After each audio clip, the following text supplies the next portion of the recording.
안녕하세요. 넝쿨입니다. 비잔틴 제국 마케도니아 왕조의 마지막 황제였던 테오도라는 평생 결혼하지 않았습니다. 테오도라는 이미 한 번 언니 조에와 공동으로 황제를 했었고, 조에의 세 번째 남편이 콘스탄티누스 9세로 즉위하자 퇴위해서 조용히 살고 있었습니다. 그러나 콘스탄티누스 9세마저 죽자 도저히 사람이 없어서 다시 테오도라가 황제가 됐습니다. 테오도라가 단독으로 황제가 됐을 때 그녀의 나이는 이미 76세였고 1년 후에 죽었습니다. 죽기 전에 그녀가 지정해서 황제가 된 미카엘 6세도 1년 후에 쫓겨났습니다. 별로 위협적이지는 않았는지 그냥 쫓겨나서 평범한 시민으로 살다 죽었다고 해요. 나이도 많았거든요. 미카엘 6세를 몰아내고 황제가 된 사람은 군인 출신인 이사키우스 1세였습니다. 군인 황제 이사키우스 1세는 겨우 2년 만에 큰 병을 얻어서 황제의 자리에서 물러나야 했습니다. 그가 다음 황제로 지목한 이가 바로 콘스탄티누스 10세로 황위에 오르며 두카스 왕조의 문을 열게 됩니다.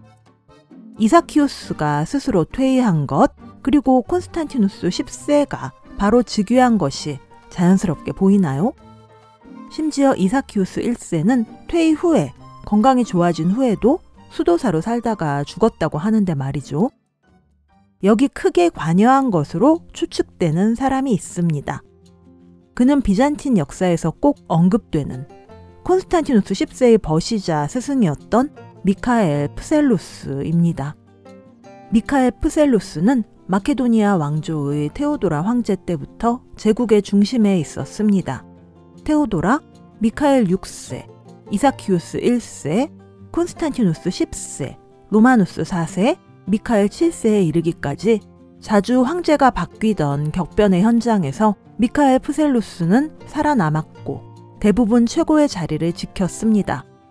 특히 로마누스 4세가 만지케르트 전투에서 패배한 후에 황제에서 쫓겨나는데 결정적인 역할을 했습니다. 그는 군사 황제가 득세하는 것을 경계했고 문관의 이익을 위해서 힘썼습니다. 황제가 바뀔 때마다 재빠르게 태세를 전환하며 살아서 일신의 영달을 누린 기회주의자이지만 모순적이게도 훗날 가장 바른 말을 많이 남긴 역사가이기도 합니다. 이러한 미카엘의 친구였던 콘스탄티누스 10세가 죽은 후에 황후 에우도키아가 홀로 남았습니다. 아이들이 공동 황제면서 황후가 섭정을 하긴 했지만 당시 비잔틴엔 강한 황제가 필요했습니다. 공주와 결혼하면 황제가 되는 비잔틴의 전통에 따라 에우도키아와 결혼한 로마누스 4세가 황제가 됐습니다. 당시 셀주크 투르크가 소아시아에서 맹위를 떨쳤기에 군인 황제가 필요했고 황후가 전략적으로 그와 결혼했다는 주장도 있습니다. 어쨌든 로마누스 4세는 황후의 눈에 들었기 때문에 황제가 될 수 있었고 황제가 되자마자 2달도 안 되어서 셀주크 투르크와 전투를 하러 떠나야 했습니다. 셀주크 투르크는 잠시 방심했다가 여러 지역에서 비잔틴 군에게 기습당해 큰 피해를 입었습니다. 세습 영토였던 아르메니아까지 비잔틴의 군대가 침입해오자 술탄 알프 아르슬란은 직접 4만의 기병을 이끌고 전투 현장으로 달려갔습니다. 술탄은 처음에는 화해를 제안했지만 비잔틴의 로마누스 4세는 다음과 같이 대답했습니다. 평화를 원한다면 점령한 땅을 로마인의 수경지로 내놓고 물러갈 것이며 진심의 증표로 야만인의 수도와 왕궁을 내놓을지어다. 이렇게 모욕적인 답을 돌려줬으니 당연히 강화는 성립될 리가 없었죠.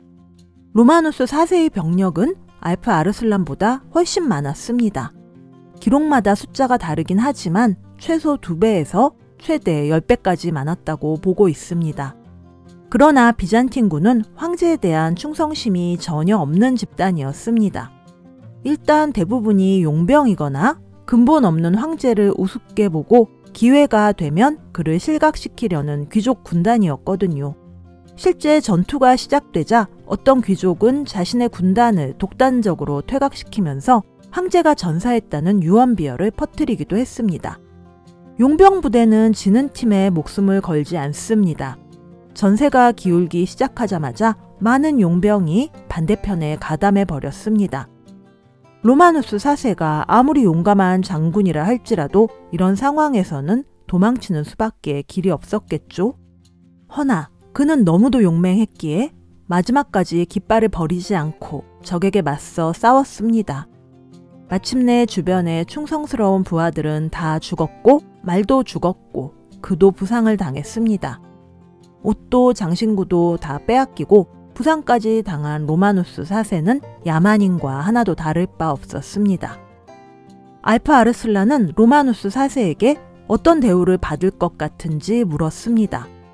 로마누스 4세는 냉담한 표정으로 다음과 같이 말했습니다. 만일 그대가 잔인모도하다면 나를 죽일 것이고 만일 그대가 오만하다면 나를 전차 바퀴에 묶어서 끌고 다닐 것이며 만일 그대가 탐욕스러운 자라면 몸값을 받고 날 고국으로 돌려보낼 것이요. 그리고 만약 내가 그대였다면 나는 당신을 채찍으로 매우 쳤을 것이요. 알파 아르슬란은 자유와 평화를 보장하는 조건으로 로마누스 4세를 놓아주었습니다. 조건이 조금 더 있긴 했어요. 높은 몸값, 좀 많은 연간 공납금, 황족 간의 결혼 약속, 그리고 제국 내 이슬람교도의 석방 등이었습니다. 로마누스 4세는 이에 동의했고 술탄은 많은 선물과 호위대를 그에게 딸려 보내주었습니다. 이 사건이 바로 비잔틴 제국의 운명을 바꿔놓은 1071년 만지케르트 전투입니다.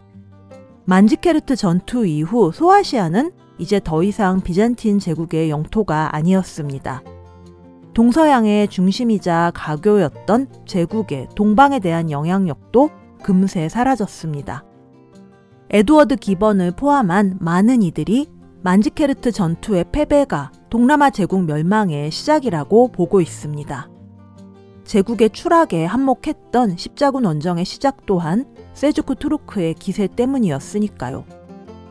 벼락 황제가 되어 2달 만에 원정을 떠났다가 전쟁에 져서 땅도 잃고 빚만 잔뜩 진 채 돌아오게 된 황제. 비잔틴 제국은 이런 로마누스 4세를 기다려주지 않았습니다.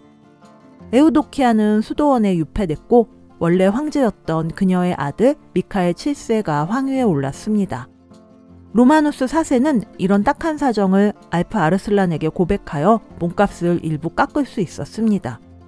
술탄은 의외로 이 황제를 끝까지 지지해 주었지만 로마누스 4세는 황위를 찬탈한 이들에게 눈을 빼앗긴 후 금세 죽어버렸습니다. 알프 아르슬란은 비잔틴 제국에 더 이상 복수하지 않았습니다. 그저 소아시아가 만지케르트 전투 이후에 급속하게 그리고 자발적으로 투르크족의 땅으로 바뀌었을 뿐입니다. 사실 복수할 시간도 없었습니다. 알프 아르슬란도 전투 이듬해에 살해당했거든요. 자신을 암살하러 온 자객에게 자신의 활솜씨를 뽐내려다가 실수로 발이 미끄러졌고 어차피 죽을 운명이었던 자객이 그 틈을 타서 술탄을 찔러버린 거예요. 자객은 당연히 난도질 당해 죽었지만 알프 아르슬란의 상처 또한 치명적이었습니다.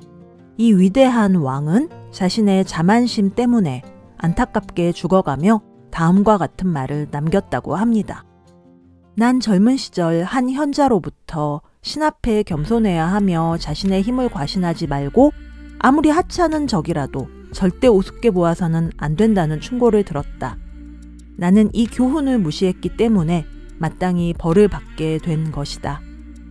셀주크 투르크의 위대한 왕 알프 아르슬란은 이렇게 43살의 한창 나이에 죽었습니다. 그의 뒤를 이어 아들 말리크 샤가 술탄이 되며 셀주크 투르크의 영광을 이어가지만 말리크 샤 사후 빛나는 전성기는 막을 내렸고 이슬람 세계는 다시 혼돈 속으로 빠져들게 됩니다. 책넝쿨의 영상이 도움되셨다면 구독, 좋아요 꼭 눌러주세요. 여러분의 응원이 더 좋은 영상을 만드는 데 큰 힘이 됩니다. 넝쿨의 1분 명상을 클릭하시면 이어서 1분 명상을 하실 수 있습니다. 감사합니다.